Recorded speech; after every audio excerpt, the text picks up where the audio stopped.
Hello everyone, this is Aruj Rabil. Today I will be talking to you about a very important and profound sensitive period, the sensitive period of order at length, and hopefully it will give you a little insight into why strong behaviors and tantrums might be happening with your 2-year-old. I will be giving examples alongside and some recommendations towards the end. Now before we begin, when we are talking about ages relative to sensitive periods, we have to realize that every child's development is different, so these ages are estimates and not exact. So your sensitive period of order begins in your first year. However, around 18 months to 2.5 years, certain behavior and characteristics start to appear strongly in young children, and parents start to see signs of what is famously dubbed as the terrible twos. So we start seeing children show their personality, they have strong preferences, and the parents start assuming that the child is focused on getting their way. Now, what they don't realize is that this is not out of defiance or rigidity. Instead, this kind of behavior has a very direct cause and is linked closely to a brain development phase that happens during the sensitive period of order. Now, by order, let's not confuse it with an adult's need of neatness. Children who are going through sensitive period of order are perfectly happy creating chaos because it is derived from one of their other developmental needs, which is to take things apart. Rather, with order, they require consistency and familiarity. So, meaning that the things should be in a certain place or activities should happen throughout the day in a certain way. So, the routines need to be set. They even like to do and see things that they've done before. You must have seen children watch the same movie again or have that one rhyme or repeat, or the novelty of that all other toys wear off except for that one toy that goes everywhere. Familiarity of having to see the same thing, having to hear the same thing or do the same activity, and the consistency, which causes the repetition, instills security and confidence in children, which would really help them to be more independent in the future. Now, at this time, schedules become extremely important for parents to set so that their routines don't change too often.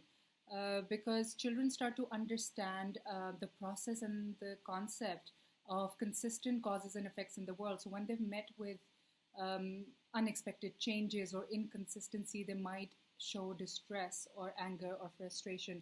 At home, for example, a simple change in bedtime routine or a new babysitter or a work schedule change in one of the parents' timings, or even going on a vacation can put a child into distress. When you move something in their environment, children usually make an attempt to put it back because in their mind they're creating an external order, so things have a certain place. Now, one of the examples I can remember is when I was working in a Montessori in London. All the children had moved from lunch to their next activity, which was the circle time, except for this 2-year-old who stood in the middle of the room staring at the chair. Even though I knew that one of the teachers had pulled up the chair to monitor the children during lunch, the 2-year-old did not understand that order yet. So once we helped her put that chair in its original place, she was perfectly happy to go and join the rest of her peers at circle time. So what has happened is that she was not defying the teacher by not listening to her immediately and going and joining the other children. However, she was delighting in herself to bring things to what she knew was the natural order. Now, scientifically, we have to realize that this is a critical period of learning. Which enables the brain to make certain developments which are essential for the child's ability to classify and organize information around him. So biologically, the child's brain is preparing itself to acquire, categorize, utilize sensory input and other information to create a picture of the world around them. Now, the child is sent to this world without the ability to regulate information. Now, as the child would grow up, the brain would mature, the brain would have more capability to sort out information. But for now, the world in its entirety is enormous, and the child has to learn a wealth of knowledge to be able to operate in it. The child has to learn language, coordinate movements, communicate needs and wants, and so much more. So all that information is already overwhelming, and the brain has just begun to sort out that information. So you can imagine that the child is slowly making a category and putting an information in it.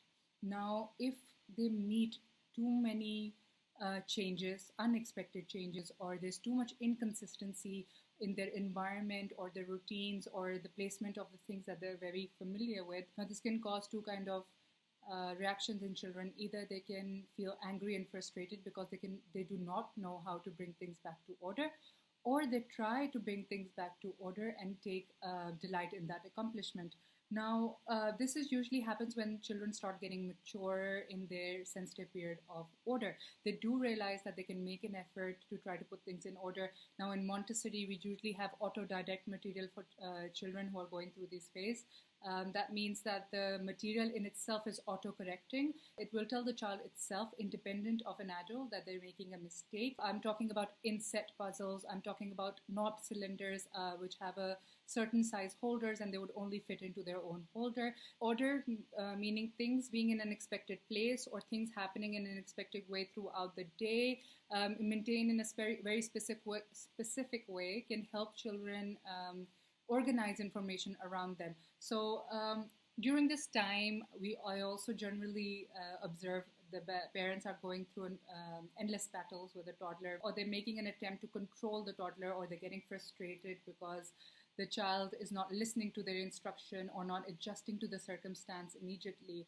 Now imagine a mother and a daughter going to an ice cream counter, and they're ordering ice cream. The mother allows the 2-year-old to pick up a ice cream flavor for herself and her family, and the mother pays. Now, when she gets the ice cream, the child wants to eat it immediately, but the mother asks her to wait until they join the rest of the family. Now, for an older child, for a 5 or a 6-year-old child, waiting is not an issue because the brain has already created a category for waiting. For a 2-year-old child, she might fall apart because they don't understand waiting as yet, because that category has not been developed or practiced or matured that much during that age. So the child throws a tantrum because they want to eat immediately, and the mother, of course, has a fair reaction, which is that you cannot cry to get your way every time, but the child is also trying to understand why she cannot have the ice cream that she was told that she could have, because at this stage the order in her mind is that I get something to eat and I eat it. As a parent now, you must be wondering, what can we do if a child is going through a sensitive period of order? Should we give them what they need? The answer is still no. But what this information about sensitive period of order could help you is prepare yourself for unexpected changes or any misunderstandings that happen because the child knows things a certain way, or they think that these things have a certain place. So you can either avoid a tantrum or at least be a little sensitive towards it. So ultimately, it helps the child if you can prepare them before the change occurs. Well, had the teacher told the children that she's going to borrow the chair to sit there and join them during lunchtime, it would have allowed the child to create a new category in their brain to realize and adjust that change of order of that chair so that they might not have that urge to put it back. If the child is too young, the mother could have gotten the ice cream secretly and then give it to the child when she can have it immediately. Or if the child is older, give the child instructions before ordering the ice cream that even though we are buying it right now, we will only be able to consume it when we are sitting with the rest of the family.